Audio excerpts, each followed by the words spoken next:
What is going on? I want to welcome you from Half Court for today, Friday, July 29th. I'm your host, Sean Murphy, alongside my man, Jeff. Afraidy. Jeff, what it do, baby? It's a good day. It's a Oh yeah. Friday. Always good to see you, my guy.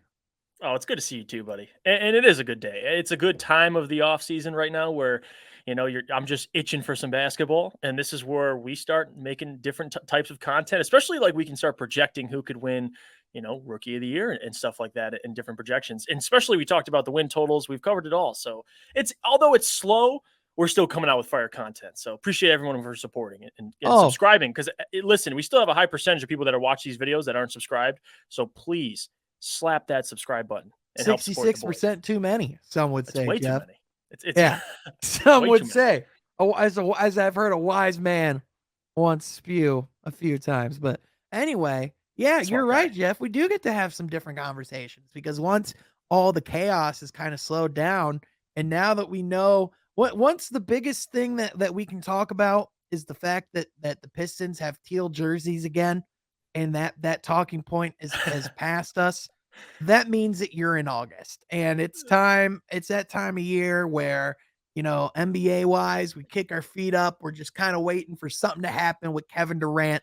And so in the meantime, we get to kind of speculate and have fun and look at what hmm potentially could happen. And John Morant was on record recently saying that he believes that our guy Jaden Ivey could be a favorite to win Rookie of the Year this upcoming season. And after seeing Jaden Ivey in those teal jerseys, which, by the way, Jaden Ivey in those teal jerseys, let Styling. me just say, absolute magnifico chef's kiss, fresh parmesan, like whatever you want to say, like just Oh, the whole absolutely, yeah.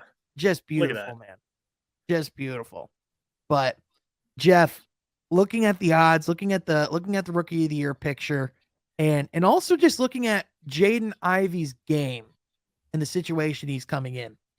Do you think having him fifth on in the odds of rookie of the year, do you think he's a little too low on that list, or what are your thoughts?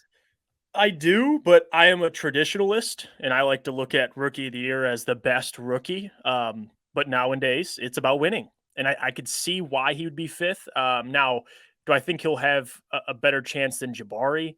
I mean, those two are probably arguable, but in terms of Keegan Murray, Chet, and Paulo, I can't really make a case for Jaden Ivey. I know he's going to be dynamic and special, but the thing is, those guys are going to have much bigger roles for their team, and they're going to be in a much better position to at least win some games.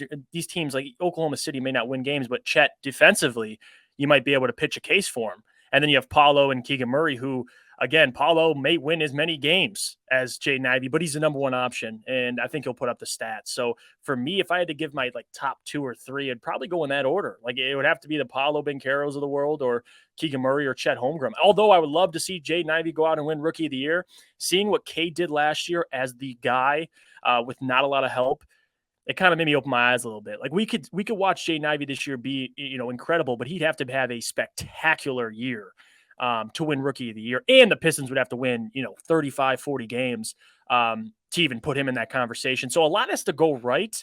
I'm not going to count him out, Mm-hmm. but again, I get why Ja would pick him. Obviously, the relationship they have, and he knows him firsthand and what he can bring to the table. But just looking at how the Rookie of the Year has been voted on, Sean, it doesn't give me that much confidence. Now, Jeff, let me make my case here. Now, as you know, I like to I get into my I get into my salesman mode, and I get into Let's my do it. Yeah. my theorizing of what would it look like in a world where Jaden Ivey becomes rookie of the year. What would that path look like? And to me, when I'm looking at these guys that are on this list of potential candidates for rookie of the year, and you compare it to last season and what happened, I immediately look, and at the top of the list, I look at guys like Paolo Banchero and Chet Holmgren. And I think these Mhm. guys are both going to be solid. They might have solid usage rates, do really good things, but they might do so in losing situations. And if we're looking at guys who are going to win basketball games and have that balance of having impact on your team, but also being able to impact winning now and also have a high usage rate, I think two names come to mind on this list right away. And to me, it's Keegan Murray and it's Jaden Ivey. Now, Paolo from a talent standpoint, and if they go off of usage, and if he comes out and is like a 20 plus point, like a 20 point a game rookie, and is like an absolute bucket, and the Mhm. Magic are like borderline in the play-in, I could see a world where Paolo's rookie of the year. I think Chet, I think he's the type of game, and I think he's going to have that type of, adjustment period at the beginning of the season that he might not, have flashes until January or February or a little bit later on into the year. But I think guys like Jaden Ivey and Keegan Murray are both on teams that comparatively have a little more talent than some of these teams that, have been in the rebuild stages for a little longer. I mean, obviously the Sacramento Kings have been rebuilding since their franchise has been a thing. Mhm. The Pistons, they've accumulated talent by now. So I think one thing I could see with Jaden Ivey as far as his case for rookie of the year, if he comes in not pressured to be that number one guy, not having to have the ball in his hands all the time, might not make as many mistakes or have as many turnovers because he'll have Cade next to him. And so if he can come out and be an effective slasher, not a liability on the defensive end, I think he could have some explosive performances and similar to like a Scotty Barnes or an Evan Mobley last year, not have that pressure to go out and be the franchise guy or the one putting all the load and doing all the heavy lifting. Yeah, and I think one thing that might be and I agree with everything you said too, but the one thing that might be going against Jaden as well is Keegan Murray, Chet, and even Paulo. Like for Chet and Keegan Murray, they're pretty much plug and play guys. Like they're already going to a situation where there's a foundation being laid already. Like guys know how to play together, and they're just dropping Chet, dropping Keegan Murray. Paulo is the system, so I don't really have to make a case for Paulo. They're going to give him the ball and tell him to Yeah. go. But with Jaden, a part of me also feels like there'll be a little bit of a learning curve because he'll have to learn how to play with Cade, and that's going to be what I'm going to be looking forward to the most watching the Pistons early on in the season. So, and like the famous saying, if you want to lose games, you play young guards. So Right. they're going to have some adversity to overcome, but certainly like if they click early in the season, and like you said, every point you just laid out, similar like a Scotty Barnes. Now the Pistons don't have the veterans that the Raptors do. But to your point, like there's already guys in place, a system in place. He just has to come in and be Jaden. So I Yeah. think he can certainly be in the conversation. I'm just interested to see how the chemistry between him and Cade develop early on in the season. Well, and it's valid to bring up that point, and again, it's like because Brian Windhorst brought it up, and it's that common saying of you want to lose games, start young guards. But I think the thing that you saw with Cade is that over the season and as time went on, a lot of those mistakes were being minimized, and he was Right. making He was. improvements. And so I think one thing with that is I think not a lot of young guards are like Cade Cunningham, and I think he can have that year 1 to year 2 jump. I think he can be an all-star caliber player this year. And so, I think where to me, I think that really can help Jaden Ivey a ton because if Cade is that guy and is able to come in, we know his game is predicated on making his teammates better and putting them Right. in positions to succeed. And I think Jaden Ivey is the type of player that if they develop chemistry and if Cade learns how to put him in positions to succeed and does so early, like particularly in the fast break, getting Jaden Mhm. Ivey open shots on the perimeter, getting him to cut to the basket, or even putting him in situations to play make that are successful. Like if you notice his play like mismatches, like I truly think that's like where it can be kind of like the LeBron James to Dwayne Wade type of like complementary style of game. I'm not comparing those guys to LeBron and D Wade, but stylistically, how they're going to fit and jive and play together, I think that would ideally be what they're looking for. So, Yeah. um, yeah, I just think it's going to come down to, I think for me, a lot of it comes down to what year 2 Cade is. Funny enough for Jaden Ivey to be rookie of the year. So, Yeah. because in Orlando, I don't know if year 2 Franz Wagner is going to have a whole lot of impact on what Paulo is gonna be. Really? Are Yeah, you I sure? don't know why. I just or like year 2 Jalen Suggs for whatever reason has no impact in my head on what Paulo's gonna be. I don't know why. Just No, yeah, it's just a thought. Just a thought. yeah, And I just a do thought. actually that's a great point you brought up because I feel like the difference also is as opposed to Keegan Murray playing with De'Aaron and Sabonis, he's in a situation where they're going to push him and want him to be more aggressive. Like Keegan Murray might have to fit into their scheme and what they're doing already. Jaden Ivey has free reigns pretty much. Like Cade wants him to be great, is going to encourage him, like you said. And I think that's the plus side is the unselfishness. And maybe that could come to benefit Jaden Ivey. Who knows? Right. There's so much. There's so much to guess, but all I know is that FanDuel, the fact that they have him at plus 800, I mean, throw a couple dollars on it. You never know. You Yeah, make I some think money. it's a great bet at the very least. I Yeah. mean, I would argue as of right now, I mean, if I were to do my personal rankings of the most likely, I would go personally, I'd put Paulo at number 1 still because I mean, I think Paulo from what we saw at Summer League, I think he was the clear number 1 guy in this class. I think he looked like a man amongst boys. But honestly, I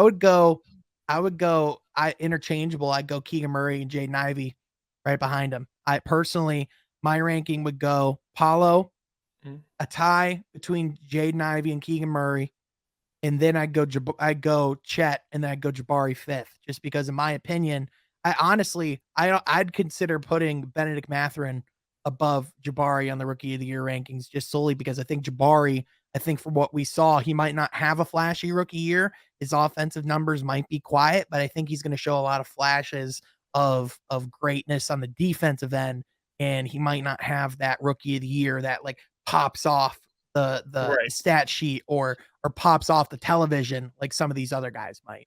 What do you think about Yeah. that?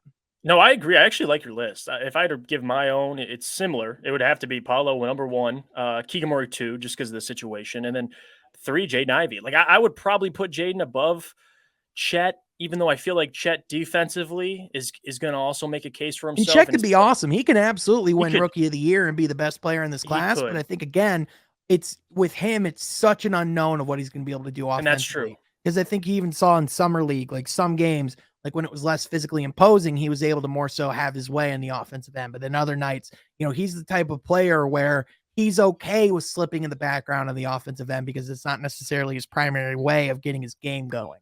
You know what I'm Abs- saying? Absolutely. So, and after Chet, like you said, I mean, it's Benedict or Jabari Smith. And I would probably agree with you. I just think Jabari in Houston, I'm curious to see how that fit works. I love Jabari as a prospect. We both do. Defensively, he's a two-way player. But Benedict is going to have a little more free reigns. And again, you're playing with a point guard like Tyrese Halliburton who's going to encourage you to be Right. great. So I think Jaden's in a very, very good situation, and he's with a team that's going to encourage him. He's not going to get benched, like quickly, like you're playing with other veterans. It's like you can't make as many mistakes. He's fine. Like the Right. Pistons, they're pretty much going to let him loose. So he has the talent to do it. I'll say Yeah, that. I mean, Jaden Ivey's gonna be in his, more than likely a lot of nights the second or third option on the offensive end.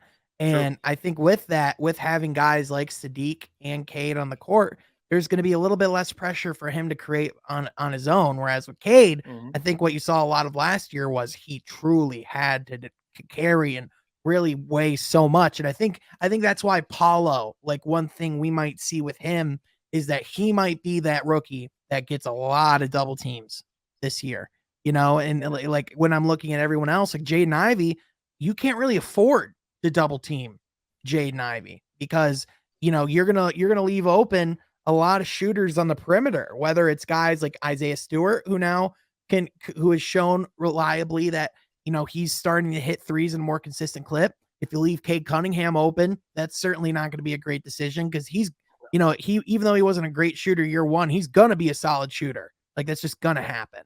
So, Hmm. I think with, that's why to me, I look at like what do they have around you, and then maybe some dark horses in that sense. Maybe a guy like Dyson Daniels for the New Orleans Pelicans who can come in and kind of be that Lonzo Ball type point guard for them.